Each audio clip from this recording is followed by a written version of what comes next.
All right, let's go into our power rankings. This is what you've all been waiting for, and it only took us 47 minutes to get there. Here we go. Good thing is we're catching up because I think there won't be too much disagreement. Maybe on the gradients of awful, but yes, I think usually there's like it's a gradient, and then there's like one or two that are like, I don't know, let's debate. But most of the time, I think it's like, okay, that's reasonable. I can understand that. I hope people appreciate the extra work we put into the production this week. Well, don't try to sugarcoat it. This is John's production. This is his baby. Team No. Team effort. High five. He constantly sells himself short with really putting the lipstick on this show because it is beautiful. 33. And the additional 1% to my wife. We're just going to jump right in. So like we did last year, we really liked the format that we did last year, which was we took it five teams at a time. Yep. Gave us enough time to talk in depth about the specific teams, but not so much time where you're just over it, basically. So we like the 5 teams. We're going to start with number 20. I'm going to reveal all 3 of our choices. And then I'll just choose who gets to talk about theirs first. Let's go ahead. I should pull up the stream, huh? Let's start with number 20. Yeah, you probably should pull up the stream. Number 20. Well, actually, I'm going to read it out for the audio listeners. KickedTripod, Boston Uprising. Yiska, Boston Uprising. Volamel, Boston Uprising. Number 19. I'm kidding. We're going to talk about this a little bit. We had so many different ways that we wanted to present this because, man, Boston Uprising fans, I'm sorry. I feel bad. I really don't want to bully you. Your team. No. I have no problem hating most Yes. Boston Uprising fans, but I don't want to hate your team. I don't want to. No. I want each roster that we get each year to continue to prove us wrong and be amazing. We were all really close in 2019 to where they fell, which was in like the 15 to 17 range or whatever. I'm sorry. I'll go first on this one because they were 19th last year, by the way, and I think we had them close to there.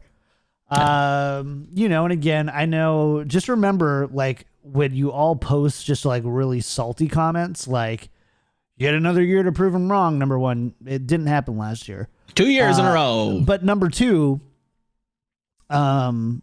we roasted you then at the end of the year podcast. So just like, be careful. I'm open for the salty comments. Some of them are actually pretty brilliant. Like, I want you to go even saltier. I want over the top. Like, I want videos this year. Let's do it. Angry videos. So I'm going to give. I want angry Boston videos. I'm going to give my justification first because I am not the analyst of the show. Boston Uprising obviously have a stacked deck against them in 2020. First, logistics. I think Yiska laid this out perfectly in his power rankings. Team's going to have at least 3 European trips and an extended trip in China. You do have Myeongbong to look forward to, which I actually do have high expectations for. I think Myeongbong is going to be a great buy for another team in 2021. What a heist. Huck could be playing 5D chess and picking a bunch of fantastic heroes for a meta that don't exist yet. Sorry, I don't think it's happened. Oh no, that might be 60 chess. Tripod dive again. It might be. KickedTripod dive could be coming, man. Jerry may be of the school of KickedTripod. Who knows? We don't know. Does anybody know anything about him? I don't know that Huck does. At this point, I'm cashing in my Huck bucks unapologetically. Cashing in Huck bucks. Boston fans can no longer cling to the trust the system as they so desperately tried to in 2019. But I do you have. You can cling to Krusty, yeah. I do. Yeah, right. I do have 3. I do have 3 ifs. Number 1, if the meta fits this team, But what meta? Give me a meta. And again, 5D chess. 5D chess, not even 4D chess, maybe 7D chess. It's like one of those really crappy movie theaters that, you know how they have all like here's all the special technologies that are bringing you the screen, and it's just like the same old shitty screen. The 7D Huck production. So you have that. I think if Myungbong outperforms even our own high expectations, I think there's some room for him to bring them up. And I put them at like 20 to 18. I didn't give them a very high variance there. No. You were going to be bottom 3. And last but not least, if key season moves could be made. I don't know what they could be doing in the middle of the thing, but I can't account for mid-season moves. But with this team currently, I don't see a way that they get out of 2020 out of 20. 2020. What do you think the range is? Like, if everything comes together, how high 20, can they be? I said 20 to 18, unless I don't see them shed half the team. Yeah, I don't see them going higher than 16. Like, I think they're very solidly a bottom 5 team. There's not much to change that. Yongbong is good. I really like him. Sweet kid.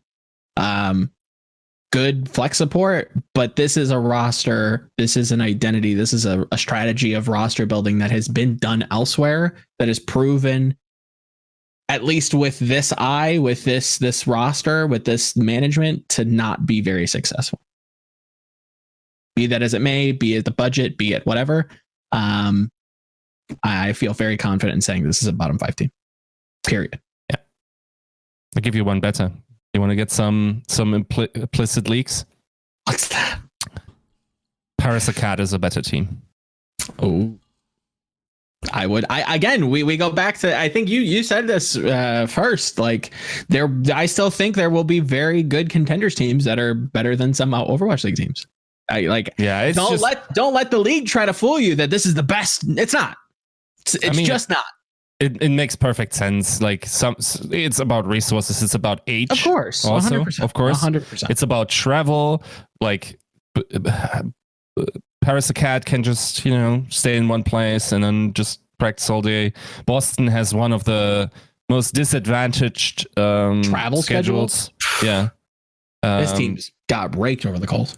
Like, all of that division in the Atlantic Conference have been pretty much boned by the travel schedule. Of course, they're playing each other. Yes. But at the same time, they still travel considerably more than their other Atlantic Conference brethren from the other division. And I also think that I'm not sure, but I think they will also bottom out in terms of, if you're a bad Overwatch League team, you're scrimming the best contenders teams and probably not as much of the good Overwatch League teams. So I wouldn't even doubt it to see that, depending on how what variance or gradient of bad some of these bottom 5 teams are, I wouldn't even be surprised if some of the top contenders teams, like I'm talking about like best in their region, just by like, we'll scrim Shock, we'll scrim Titans, we'll scrim this team, we'll scrim good teams that want to scrim us. Boston, some other select teams that we'll get to. Maybe we'll give them the third impact. Yeah. Yep. Yeah. For me, I wouldn't be also, shocked. I would not be surprised. It's I'm not saying stars align, because like that's not a reasonable range. Like, when the stars align, then the stars come down and crash. We need an eighth planet to come into the solar system before these stars align. Homie. Melancholia type of thing, like that. Of course, there are scenarios where they get higher, but a reasonable range is 20th to 16th, and then more likely to be 2019, 18. Yep. Yeah, man, I put that delta in, man. I just said 18. Mm-hmm. I think that's the most likely. Yeah. Sorry, I really don't nobody's want listening to me as an analyst anyway. So I like Huck. Like, I don't have too much to bad things. I've never interacted with them. Fan from the StarCraft days, but something's got to change, man. I don't know. Something's got to change. I like Mineral. Had a few conversations with him. Seems like a very pleasant guy. I believe Mineral has a vision here. Yeah. I have my reservations. I have my reservations. It has nothing to do with Mineral. Respect for Mineral. No, Yeah, I don't like putting any team 20. Somebody's got to be there. Somebody's got to be it, and it's Boston. Shane's not a coach anymore, so I can't put whatever team. It's a joke. It's a joke. Can we go to number 19? $5, guys. Sure. All right, we're gonna go to number 19. I got a little sneak peek because I have the stream up. I'm actually interested. See what you guys have Jesus. to say. All right. I already saw. I don't understand. KT How do you not understand? And Yiska Justify. put LA Valiant at 19. Joe I don't puts think I Paris need to at justify. 19.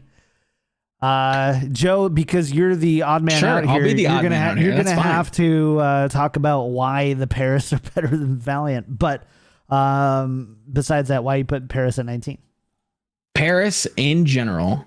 So let's look at this from first principles. They don't even have a strong flex DPS. Bar one, right? No strong flex DPS. Their flex DPS that they've signed that is strong comes in halfway through the season. They've got Nico. Hardly flexy too. Like Sure, exactly. it's more. Yeah. Fair enough, right? So their star player that they've signed that everybody's chomping at the bit to get a hold of comes in about mid-season, if not You're later. talking about Sparkle, right? Yes. Mm-hmm. You've got XZI, solid hit scan, overlaps with Soon. You've got no Smite being signed. So you're telling me the guy that got benched for like a Chinese all-star on an all-Korean team is going to come and save your team?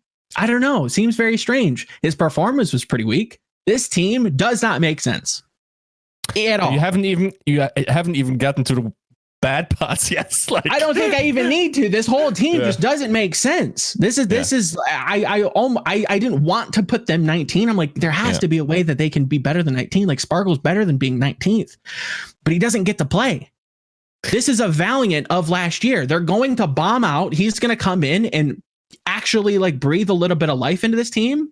You put Valiant of last year at 11, by the way. Yeah, and I who could have predicted that they were going to bomb out like they did, right? The same narrative of Valiant last year, something's not working. This team isn't working. They have to bring somebody in. Paris has already brought somebody in Sparkle, but he just comes too late for them to actually for things to change. And I don't even know when he's brought in, if it's going to change all that much. You think that one player coming in mid-season can't influence a roster enough? I mean, we've seen teams make subtle changes in one. I mean, look at the Washington Justice. Look at the LA Valiant in stage four, right? Like, and you think that they can't have one 5-2 stage, or not stage, obviously, but you like one 5-2 stint? They could. I'm saying for majority of the season, they're not going to, because they won't have that person. Fair enough. And even with Sparkle, I still worry because this is a player that is very raw. He's very mechanically gifted. He's very talented, but he does miss position. He's very, very aggressive. He does take over the game. And if the team in general is not built around him in particular, even with Element Mystic, a team that he kind of was the focal point of, they still didn't necessarily all cohese around him. So now you're adding European talent around that. I don't know. This team does not make sense to me in the slightest. All right. Top to bottom. LA Valiant. Yiska and I are going to talk about LA Valiant. I don't think we'll be waiting too long to talk about the Eternal. I'm just being honest with you. LA Valiant, for me, the LA Valiant narrowly beat out the Boston Uprising in 2020, and that's only because Packing came on the show. But seriously, I think I really enjoyed the passion that Packing put in to this, and the fact that he's able to speak to it. If there's a team that's trying to capture Boston's season 1 magic, I honestly look at the 2020 Valiant as that team. I think there's too many unknowns. I can't rate them higher. We've seen unknown players thrive in Overwatch League. I actually put them at 19, but I put them up to 13. That's my delta. For Valiant? Yes. Mm-hmm. Yeah, I could see that. I think that's fair. Again, this is a team that I Yep, I can't put them any higher. The only thing that saved them for me is the system. I really do trust their system with the advent of Packing and that coaching staff coming in and their hands-on approach to building this roster. I do worry, and to your point, like I don't think we'll be spending too much time before we talk about Valiant for me, but I do trust their system. I think they've done a very good job. I think they're Boston but better. They have the same approach. They just have better pieces at almost every role. I trust that, and that's really the only reason why they're higher than fair where they are. Yiska, thoughts on the Valiant here? I think if we actually end up totally underrating the Valiant, the two reasons it could be is either the organization decides to spend all the cash that they got for the Outlaws in the trade wars in the middle of the season, even though even that would be kind of challenging with their travel schedule and visas and whatnot. Sure. Or we seriously undervalued how important team culture would be when you're traveling a lot in the league. Those are the two things where I could see that speaking towards the Valiant. Otherwise, like from a on paper perspective, Lastro is the one guy that would probably highlight. He's pretty nutty. Of course, yeah. I think they've got some solid players all around, and even on the tertiary, right? Like I think in general this roster is solid. They have a good system. They have a solid roster. Nothing to really write home to mom about, right? Yeah. But this team isn't. Like, I can see them doing okay. Are they going to be bye weeks for some of the top teams? 100%. Like, but this is a team that does have like some semblance of an identity of what they want to do. They have like a team culture that they're trying to establish, and I think Packing has done a fantastic job in establishing. We're talking about 2019-18 though. It's these are teams that are going to get 7 to 10 wins. Yeah, maybe even less. Yeah, if not less. So like, I get it. With some semblance of a team for you is 7 or 8 wins. Then okay.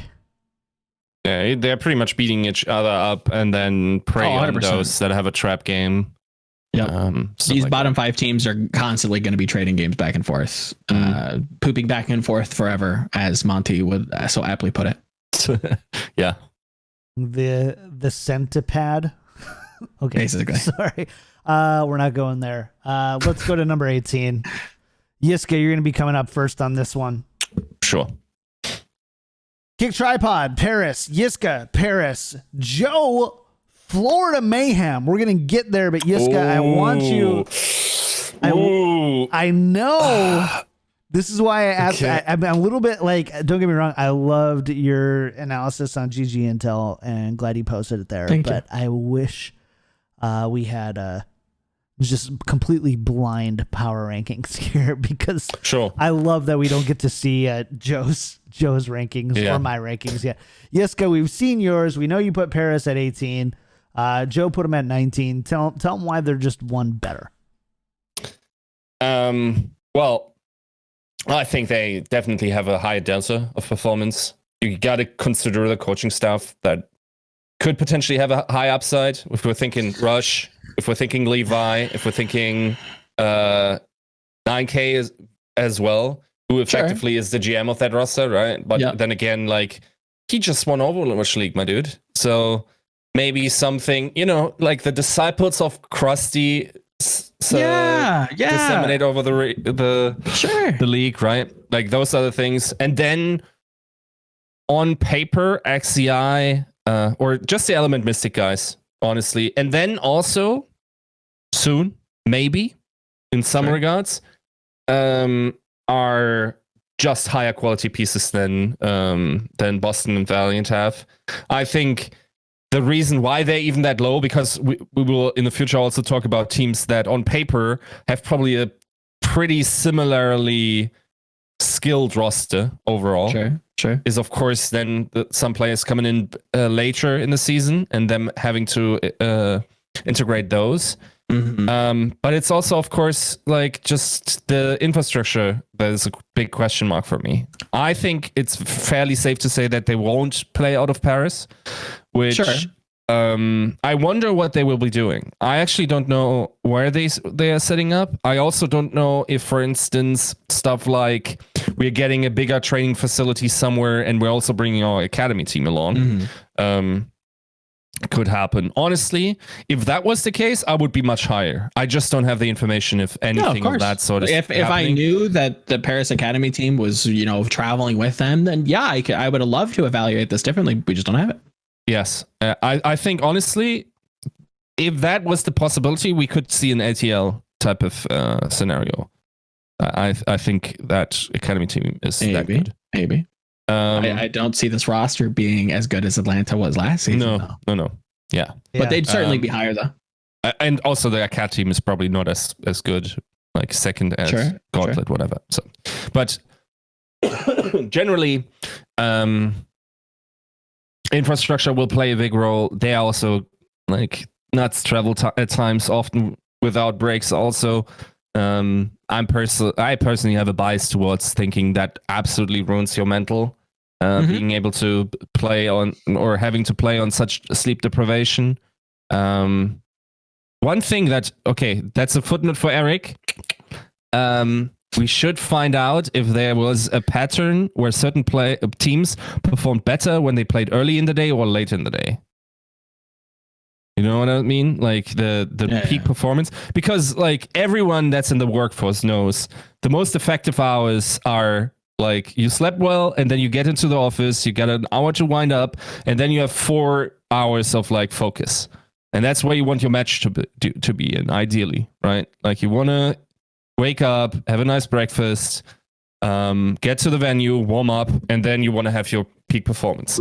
I think that will be very challenging depending on your travel schedule.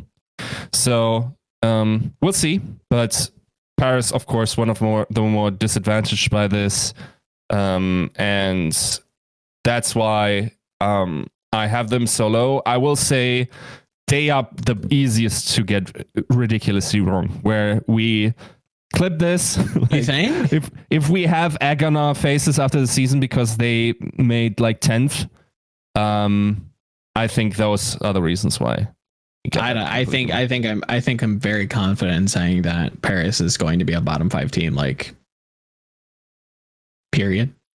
I think infrastructurally, I agree that it would be kind of weird to see them operate out of Paris. But to talk about the infrastructure, you have a fully Korean coaching staff. So we're gonna leave the language barriers off to the side, which are kicked like a dead horse. But this is a whole new like coaching style that some of these Western players haven't even had. Now, some of these Element Mystic players definitely have had and experienced some of these coaches before, and probably are very used to how sentences are formed, how tactful or tactless some of the coaches can be. Are Western players okay with that? Are they capable of handling this different coaching style? I'm not even too sure what it is, but it's different. So how is that going to apply to these players? That's really what drove them lower. I just want to say the one thing. So I kind of agree. So Yiska and I have kind of stayed in stride for our bottom 3, but I'm really proud of one of my justifications. I think that the combination of kind of slightly above average European players and slightly below average Korean players, minus Sparkle, of course. Sometimes you combine 2 very unsynergistic things. You're provided with very synergistic results, like Chicken and Chocolate or Kevin Hart and Dwayne Johnson. Sure.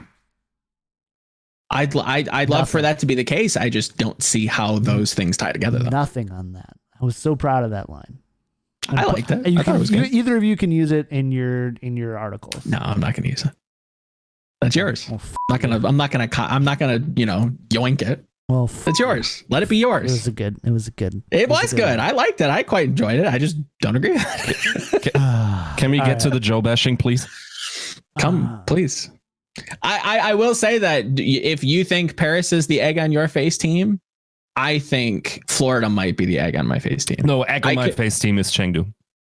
Oh, okay, fair enough. Well, yeah, we all know that's all right. We all know that's coming, don't we, folks?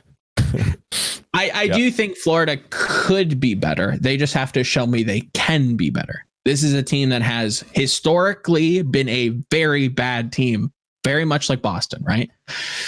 Have they made changes? A few. Have they made office changes, brass changes? 100%. But the people in charge of making these teams hasn't really changed. That's where I'm like, okay, unless something's drastically changed in your approach, and maybe I can ask that. I don't know that he'd be able to answer. But unless something's drastically changed, this is a team that couldn't get a bus driver, immediately had to eject their rosters. I'll continue. They had to. This is a franchise that has no idea what they're doing infrastructurally, and you're telling me that this team's going to be a top 10 team now? No. It's everything. It's not to Vic the bus driver. It's the immediate Korean injection that failed. It's the doubling down on the Korean roster that failed. This team signed 2 players that are good, right? Yaki and Gangnam Jin are good, but that is not enough to reimagine this whole identity of the Florida Mayhem. This team still is bad. I'll also say, in defense of Florida Mayhem, I think they're one of the teams that are most impacted by leaks this season. I think they could have been better if 100% stuff like that didn't come out. I guess we can talk about that with next 100% next week. But I'm willing to be proven wrong, as I always am. I'm willing to eat crow, but this team needs to do a whole lot more to prove me wrong at this stage in the game. I'd love to come mid-season and say I was wrong about Florida Mayhem. 1/3 of their starters, and then 1/3 recalibrate their coaching. So they added 2 players. Yeah, they're both going to start. Great. Yeah. These are not like star players that are going to change the team. They don't need to be star players to get out of wait. Hold on. How are Gangnam Jin and Yaki not star players? Are they top in their class? Are they top 5 players? No. Okay. But I rest my case. They're probably top 10. Yeah, I'd probably agree with that, but they're not players that are going to dominate and take control of a game the way that Fissure did. The way that need to in order to not be 18th, though. That's where I'm at. I don't think so. That's where I'm at. I get what you're saying. I get what you're saying, but this team is 2 out of 6 major upgrades. 2 out of 6 major upgrades, and we there. I think that there are some teams that have done far less. Yeah. That we're going to be ranking higher than that. I think Phallus Duel is one of those teams that I feel like you're setting yourself up for a double standard that I'm going to call you out later on. Sure. Let me ask Joe this. Okay. Who are the bottom 5 players on this team in their role? I'll give you Chris. Byram, Chris. Yeah, okay. BQB Byram doesn't even have a role. The BQB won't start? Sure.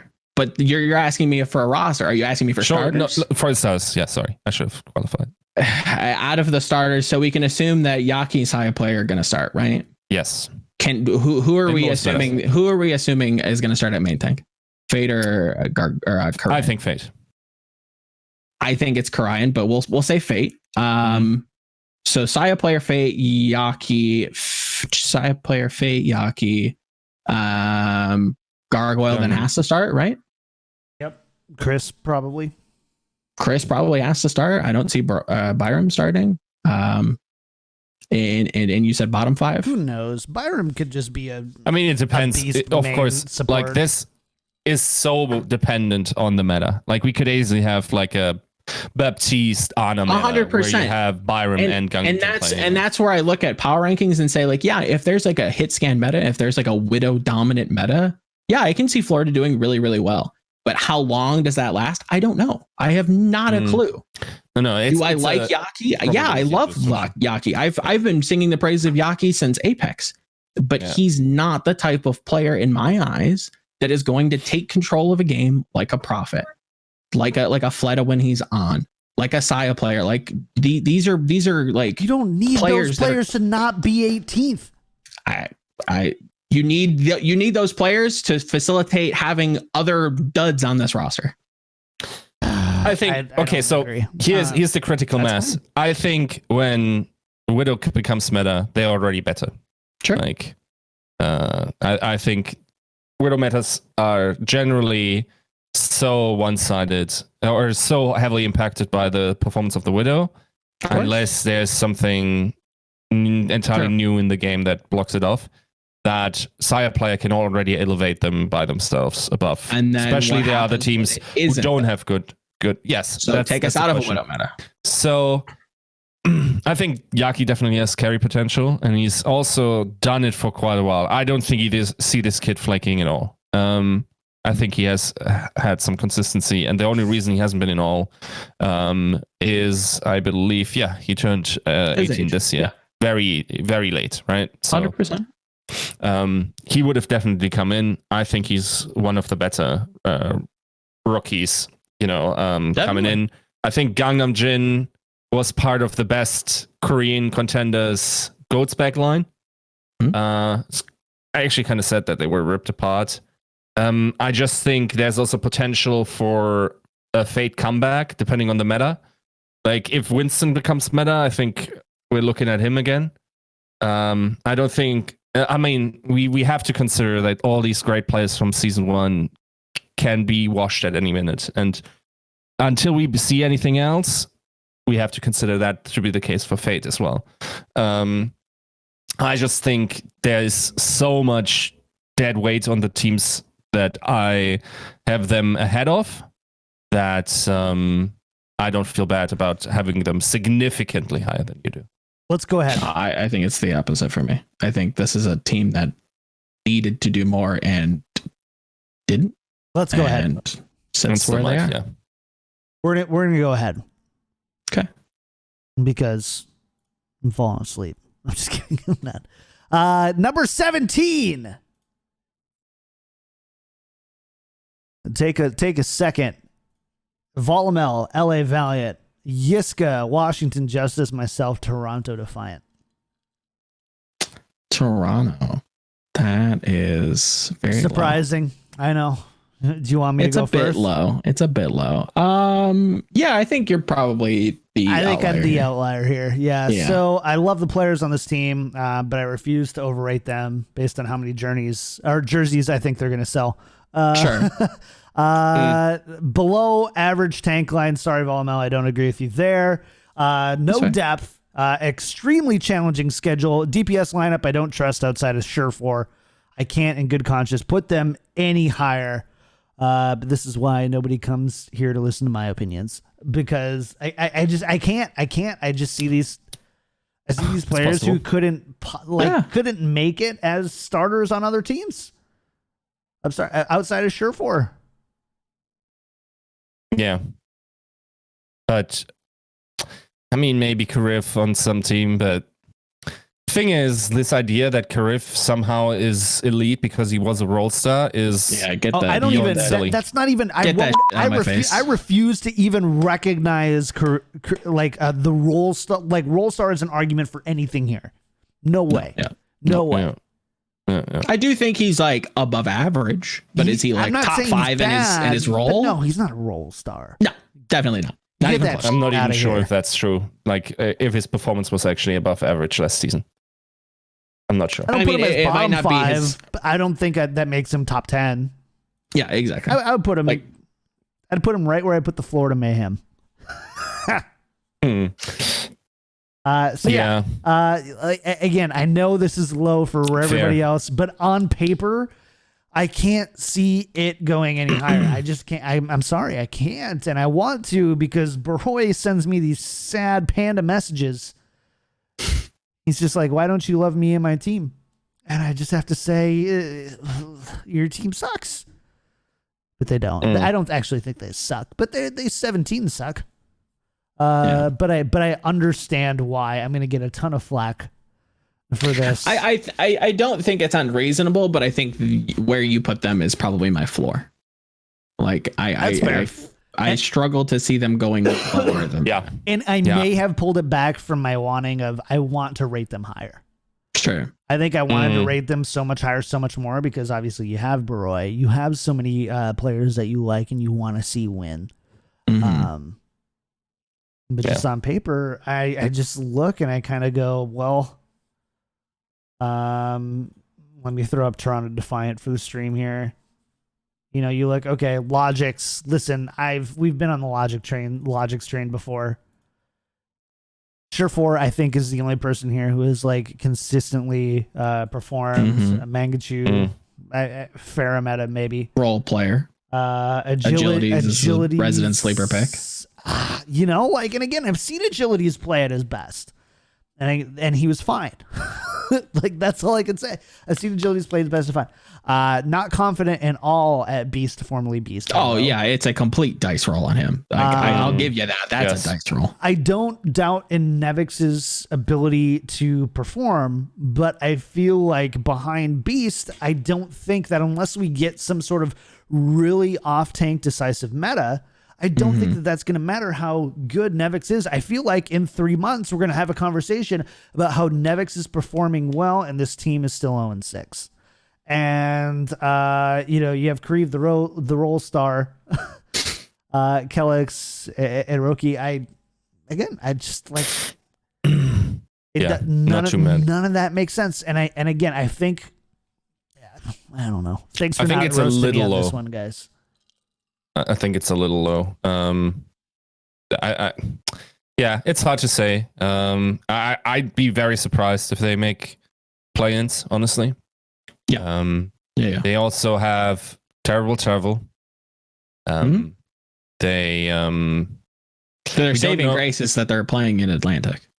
They're in the Atlantic Conference, which is like I would argue demonstrably the weaker conference. Really? I don't think it's that much weaker.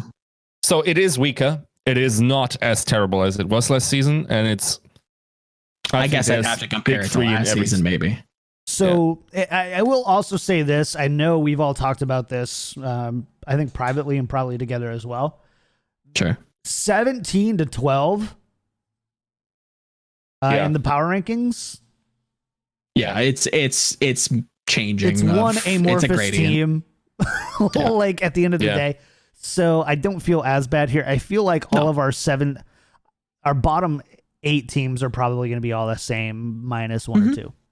Yeah. Probably 1. So I don't feel awful 100%. putting them there, but this is I fully recognize that that's going to be lower. Yiska, talk to us about the Washington Justice. Well, the Justice, honestly, I also took some feedback from comments and people that approached me based on that take. I think I could be wrong about them. My problem really is that the direction I see from that coaching staff, who they got, also how it's just going currently in scrims, how they're moving, doesn't inspire confidence at all in me. I know that DePay spoke highly of John Galt. I don't know. Like, he's just a rookie to head coaching. That's, to be fair, we have to also consider, in the Overwatch League, we also have to consider that that this is true for many other coaches in their direct competition. I just can't make sense of anything on this team. I think maybe some of it is just like the direction of the old coaching and especially upper management stuff still rearing its head. Yes. And you can say that for a lot of teams, unfortunately, this season. But I think, of course, Corey stands out here. I think Stratus... role player at the best. Yeah, it won't help much. Tuba apparently actually kind of impressed people in tryouts. That will be interesting if that at all translates. Not really impressed by his accolades so far or his play that is readily available. Alavot is okay. I think he's actually quite good. Could at best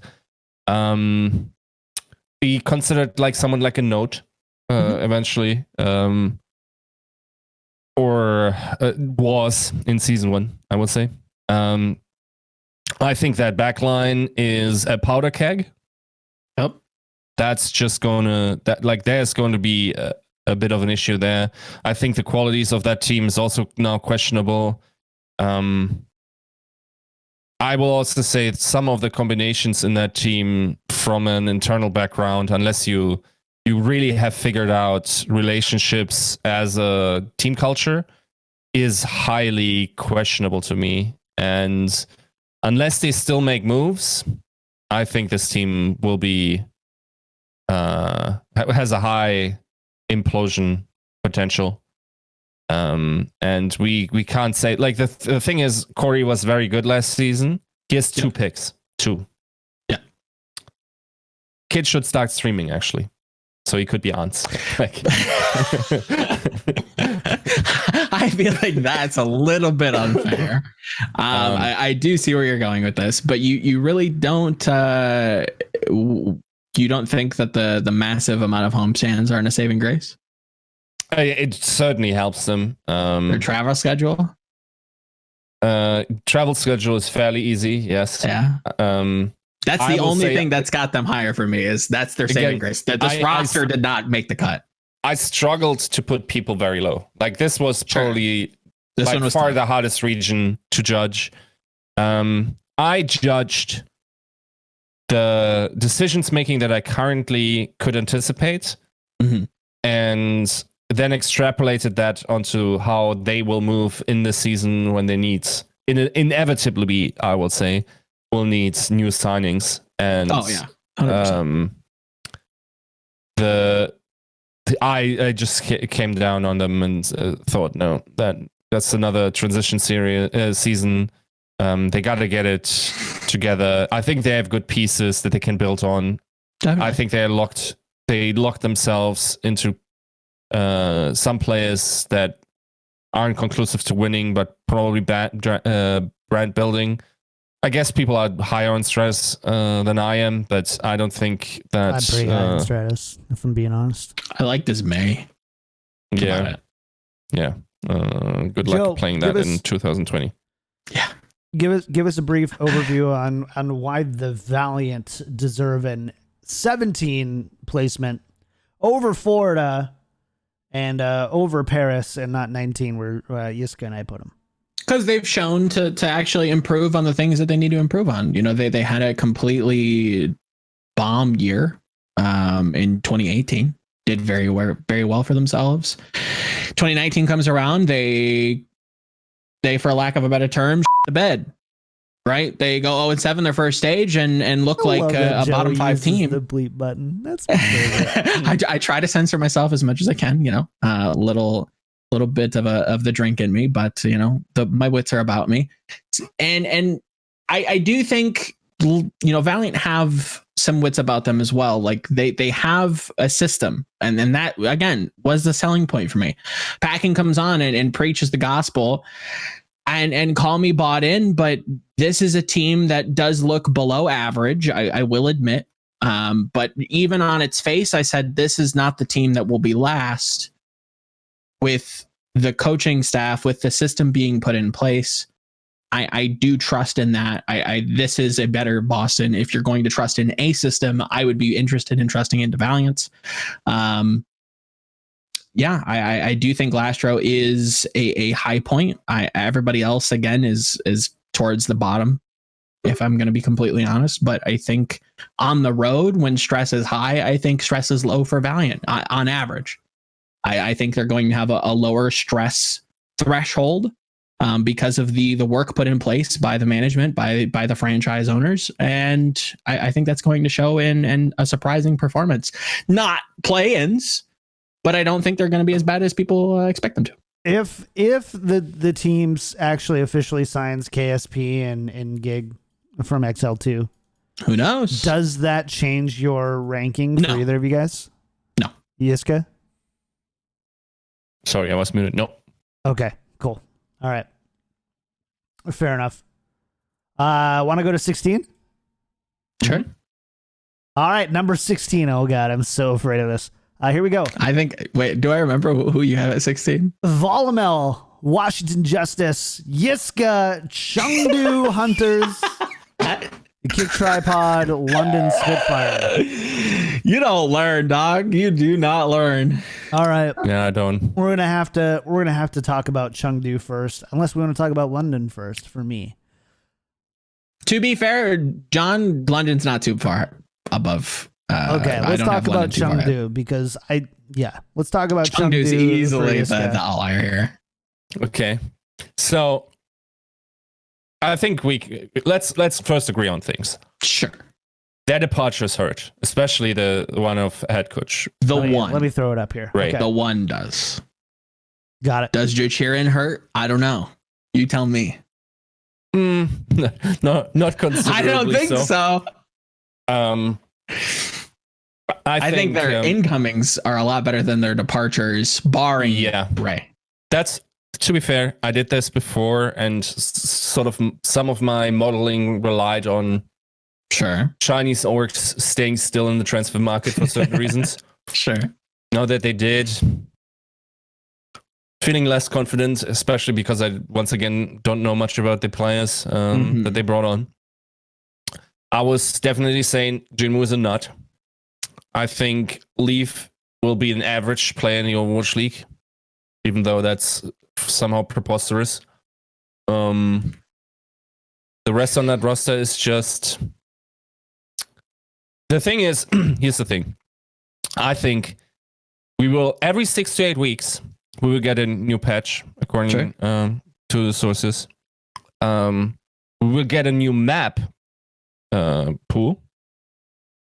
And everyone will be scrapping to a degree. Yeah, of course.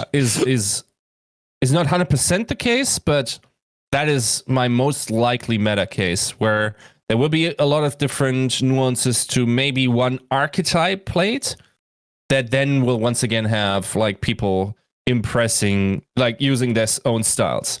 Not only are people more wise to Chengdu's like nonsense style of being very personalized and having an individual color, I think a lot more teams will use that. And if everyone is practicing scrapping, I don't think Chengdu stands above the other teams. You don't think so? Really? No, I don't think. Severely disagree. I don't think they come from the region of scrapping. They've been born in the scrap. Sure, but as soon as, it's the same belief I have with Arming, right? Okay. As soon as Mano gets his hands on ball, nobody cares about this kid, and that's.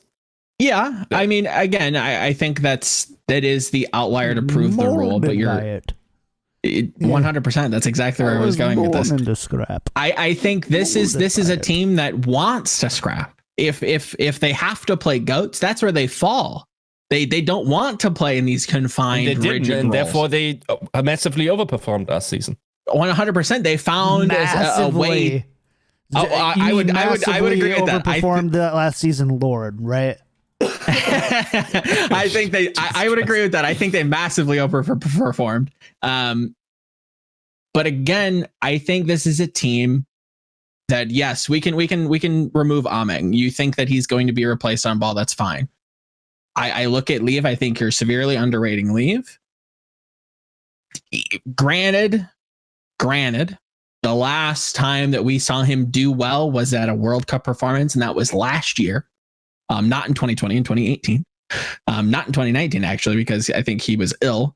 And that would have been a better metric for me, at least, to measure on how good Leave might be coming into the season. But this is a kid that has been a superstar, like top 5 player.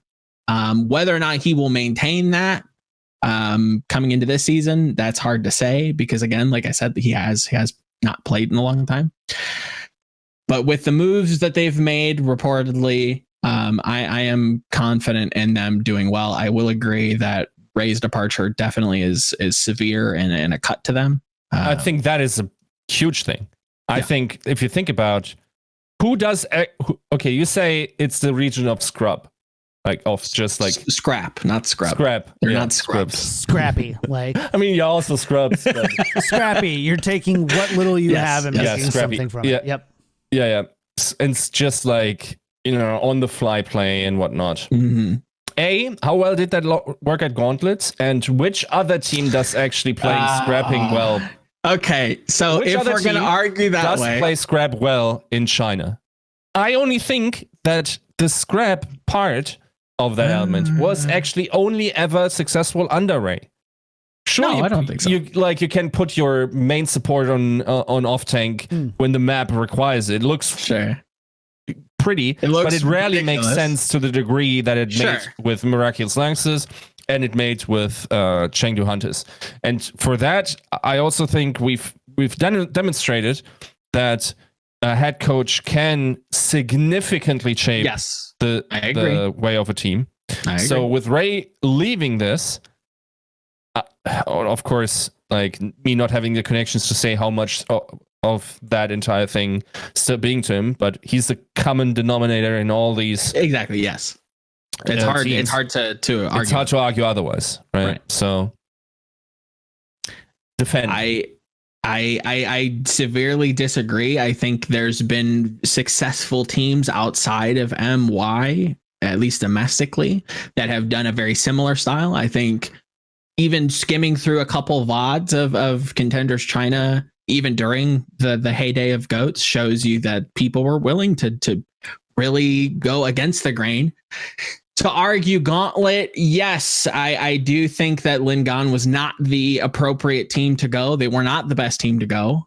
This was a game of inches, and the best team. Never mind. As it always How did that work? Am I right, boys? How did that work at the Pacific Showdown? At PAC again, Lingan showed up. How many? One team. Slots? One team. Uno. Yeah. Why? So it's I can't. It feels like a very. This man loves China. It feels like a very hard argument to pose, but I do think that the best teams from China did not go. Even if they did, though, I still don't know that they would do that much better.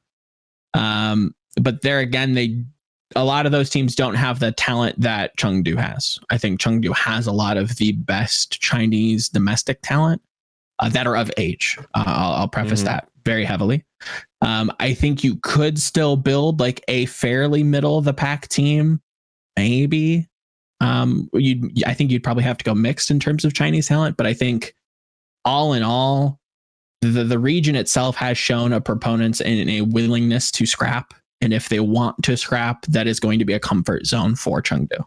Whether or not you think that the region is talented or untalented, I think a lot of the talent from that region has been soaked into the Hunters, and you're going to see that if the meta gets weird, if it gets a little, individual performances are going to shine. And I think we both agree on that. I think Jinmu has shown a preference to play a lot of these heroes that can pop off and do very well. And I think I don't doubt Jinmu for a second. Yeah, no, I don't doubt Jinmu for a second.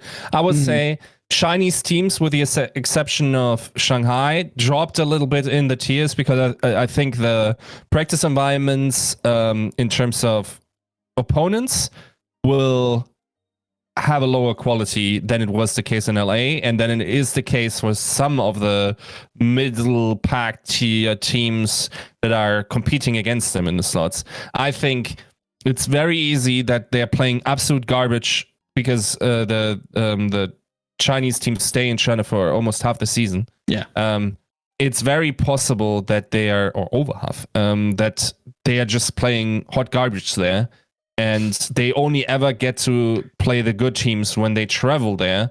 And some of them don't regularly do so. I also think Seoul is not that good in comparison to their roster. Hangzhou didn't move at all in terms of their roster. I also feel kind of uncomfortable having them as high as I ended up having. I think China is just, as a region, just like from an infrastructure standpoint, possibly also with the exception of Guangzhou, at a disadvantage. I mean, You do bring up some solid points that are hard to argue. Even with the reported moves, is that enough to move this team up? Let's say Ameng doesn't have a meta, or it is sick, or it can't travel, or what have you. Are the reported placements going to maintain that level of skill? I don't know. It's hard to say. I do like some of the rumored pickups, and others I really don't have too much of an opinion on. But in general, I think this team has a lot of just raw skill. Has a lot of meta games that are going to lend themselves to this team. Has a lot of flexibility. A lot of role diversity almost. I think again, you're underselling Chengdu, and hopefully in 2021 you'll learn. Yeah, the thing is, we have to consider like the difference between, like, let's say 16 and a play-in slot. I think was like 2 or 3 wins. That's not 100%. That significant over a 28 game season, right? So I agree. I think they're very close to everyone. I also think that Washington and I forgot which the other team was, but those are the teams I took a gamble on, and also heavily considered infrastructural things. Also, not all, some things I know, not all of them I could address in the piece, of course. So that's where. So where would you say your ceiling is for Chengdu? If you think they're kind of middling against the middle pack, just where do say you think number one. Just say number one. No. 9. Okay. 9 is the ceiling. Feels high. But yeah. I think they're super volatile. It really 100%. will depend. Like will depend on the meta. Like what happens if you have double hit scan metas? Are you confident in anyone in like having a mega sick widow? Leave and Bacon Jack can play his Oh game. my god, dude. Leave? Like, yeah, Corey is already spawn camping again. These fools. Like, come on. No, not close. Leaf would absolutely get trashed by at least half. I think there is room to agree with that. From what I've seen in the past, from his time in domestic Chinese competition, I would disagree. Now it has been a year, if not a longer. I'd have to pull out the Rolodex to double check that. But it has been a long time since we've seen Leaf play against. Jesus, that's my favorite word. It has been a long time since we've seen Leaf play at like an actual serious non-exhibition level. There is room for that to be true. The evidence in the past says otherwise. I'll leave it at that. I just want to hear a name of a Widow starter that's realistically going to consistently lose against either Bacon Jack or Leaf, for instance. Even though the Widow point is sort of not that important, but like Sire player is going to poop on him, yes? Probably. I even think, okay, you're going to hate me for this. There are a lot of good widows, to be fair. It is you. You're kind of am I going there? Ooh. Say it. Say it, take a drink. Better. No, not close. Not even close. Yeah, no, he is. As a total package, not even close, even at Widow. Oh, no, total package, no, Widow. Not even close. No. Yeah. He never had good mechanics, bro. Who, Leaf? Yeah, he had never had sick mechanics. Okay. That's also, by the way, true for Prophet as well. He doesn't have like monster mechanics, right? Prophet doesn't have monster mechanics? No, he doesn't. Okay. He doesn't have blister mechanics, bro. Off. I think we need a whole new episode on what you define as mechanics then. I have to go through and erase hours of content about you sucking Prophet's for he does no. Oh my god. So you think he's just like a mechanics genius? Is not skill. Like no, but they're would you say they're correlative though? I mean, they're part of it, yes. Yeah, but so I need a textbook on what you mean by mechanics. Then I think I have an idea of what you mean. I don't like backpedaling on technical definitions at this point in the game. I'm sorry. That's why you never see profit on Widow. That you never see profit on Doom. I let shit fly all the time. I'm not even bleeping that out. But I feel like there was probably a reason why we didn't see profit on Doom. I don't think he was playing it. I mean, yes. Okay.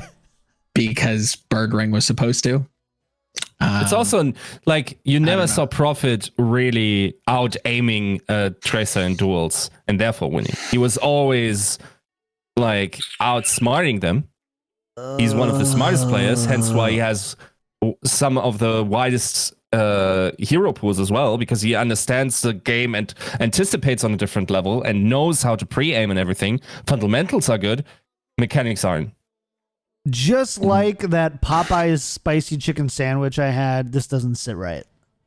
I mean, I know what you're trying. I know what you're saying. I just don't think I agree. I think we're assuming a lot. Leaf, for instance, like someone like with sick mechanics is fine. Yeah. Is Saya player. Maybe even Effect. Carpe. Right? Effect in his heyday. Corey, I would even say. Taimu back way back when. Sure. Like, it's not a flick aiming. Okay, got it. No, you just described the top 5.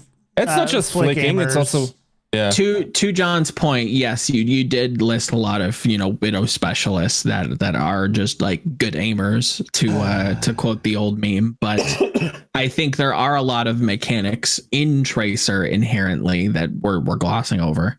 I think there are a lot of mechanics in Hanzo that he has shown to be quite solid at that we're glossing over. We're glossing over his Zarya. I think he is mechanically good. Is he the best mechanically? I think that would be up for debate. Sure. Libero is better mechanically.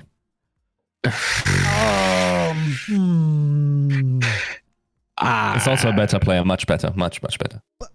I mean, this man loves Shiner. I cannot believe I cannot even get him to commit to say Libero is better. I have not been stroking off Prophet for the past 2.5 years, 3 years. So to clarify, are you saying that Libero is better than Leave? Yes. Yeah, I would agree with that. Okay. Yeah. Also better mechanically. That I don't know. This man loves China. I think it's not that I love China. I would put it. We haven't seen him play in a year, dog. Yes. I don't know. Do I like Libero as a package? 100%. Easily, like if you gave me a GM Libero's position, package. 100%. If you gave me a budget, I think he's like the first buy if he was available, right? Like that's somebody who I could build a team around. Libero? I don't know with Leaf. Yes. Okay. Yeah. Libero. Okay. Leave. I just don't know. It's hard for me to say. Do I think Libero is a better package? I don't know. Leave still could be very good mechanically. Maybe Libero will tweet you about his package someday. Who knows? Maybe. All right. Calvin. Yeah. I don't know. Do we want me to talk about London? Do we want to talk about Yiska's justice? We can talk about London. We should talk about London, I think. All right. And then we can refresh it again. I don't think I disagree too much. I think it's just like a point difference. Yeah. So it's sad for me that this team has gone from a combination of two of competitive Overwatch's super teams to a smattering of who's in Korean contenders, if even that. Sadly. Obviously, Glister is and should be one of the most important players to watch in 2020. But I've watched JMac and they seem fine. Bernard and Fuse are fine. We know that Griffin, now Cleston, they lost to Runaway in like quarterfinals, and then they didn't even make it out of trials in 2019. Jahoon played for BBG. also lost in quarterfinals. Then you have Babel, no contenders experience. Yeah.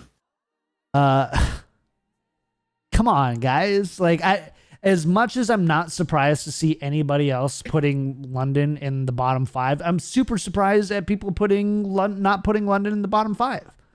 It's it's just not a good. It's just not. Let me pull up London here. It's just not. This is a team. Who? The fuck? I don't get it. The roster's not. I hate it when I agree with Twitch chat. There's a lot of unknowns. This roster's kind of gross. Even with a roster that, should at the very least have not been inconsistent, they found a way to just be inconsistent, squeak in. I think there's reasons for that, and I think they've hopefully these movements have, at least to me, show that they identify a problem and then have corrected it. Do you know what that problem was?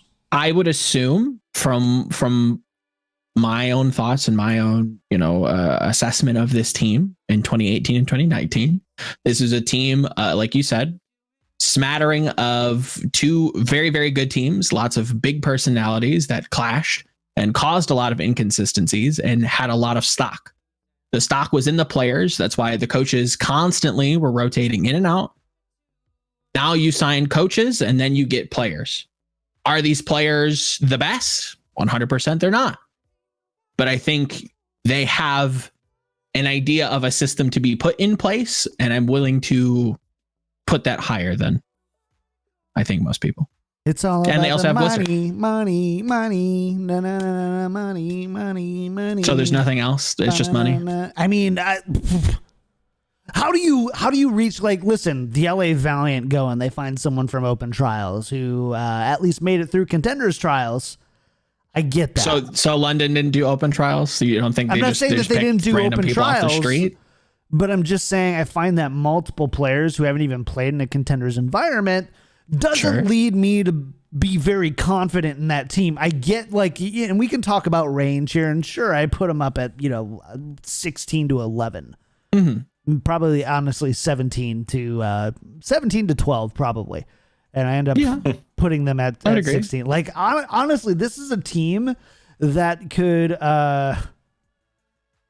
just really tank that London stock, and I hate to say that, but I just look at it and I go, there's nothing individually or cohesively that works for this team outside of the fact that you have Glister, which is a big deal. Don't get me wrong. That's a big deal.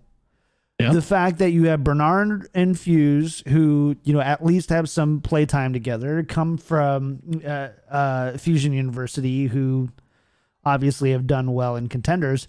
And the fact, and I think that this is something that I maybe shouldn't have saved for last, Agape and Pavane back at it again. That's great. Yeah. That's awesome. That's a big one. But you know what? Even at the end of the day, Porta Potty can't make a 100%. Lot of shit. I agree. Agree. And I think they might. I think they might take that shit and just build a house with it. It's certainly possible, but that's a lot of assumptions being made. To John's defense here, I don't have London too much higher.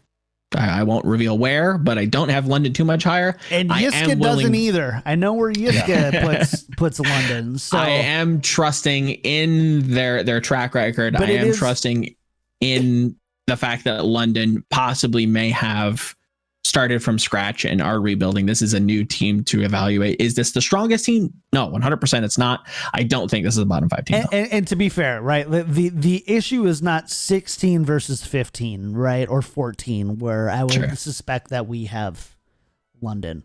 But this is a difference between saying London is a 15 to 11 team versus a bottom 5 team. And I fully recognize that.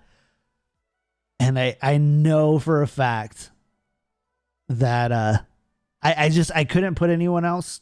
I couldn't put anyone else lower. I wanted to. I'm looking at it and I go, wow, Toronto, 17. London, 16. I go, these guys aren't going to put them in their bottom 5. They're not. There's just no way. And here we are. And we'll see how we do. But Yeah, they do have a big range. I will say that. Yeah, yes, They could be very range is poor, large. or they could be quite good. It's hard to say with this many rookies, right?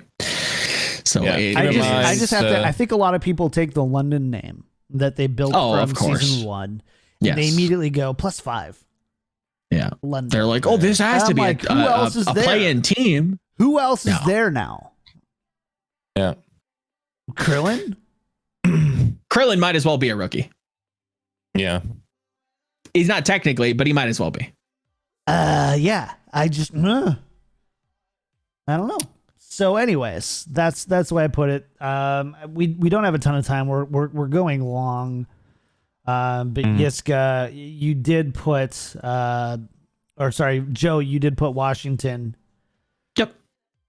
At 16, 1 above Yiska. Why are... I value the homestands. It sounds like a lot more. I do in terms of hierarchy, not to completely devalue my personal power rankings that should be coming out by hopefully next week. Maybe we'll see. Travel is very highly weighted. Justice does not have to travel, and I think that will make up for a lot of the stress that certain other teams are going to have to face. The fact that they can play at home. The fact that they have so much time spent in the States means that they could potentially sign a player that only has a P1 visa for, if I'm understanding the logistics of that correctly, they could sign somebody just for the United States to play at home. It's possible. It's a Hail Mary play there, but I think this is a below average roster with probably one of the better travel schedules. They barely made the cut in for bottom 5. I really do think that the travel is being underrated in general across the board. And Justice has probably the best travel schedule. And it will make up for a lot. I think it will seriously make up for a lot. Do we really think that Justice are going to stay at 8? No, I don't think so. I think they go to 10. I think they're going to have to add more. I think they go to 10, and I think that one of those signings is going to raise a few brows, and not just because of the size of their stream. I'm not saying that they stream. I'm just saying that sometimes just a signing can be a good signing. Yeah, I think they have room to sign. They probably will. Again, February is a couple months, month away technically, depending on when you're listening to this. So there's still moves to be made across the board, and I wouldn't be surprised if Justice does make a move. And it'd be hard to make a bad move when you look at this roster. I think in general this is a pretty rough one. So.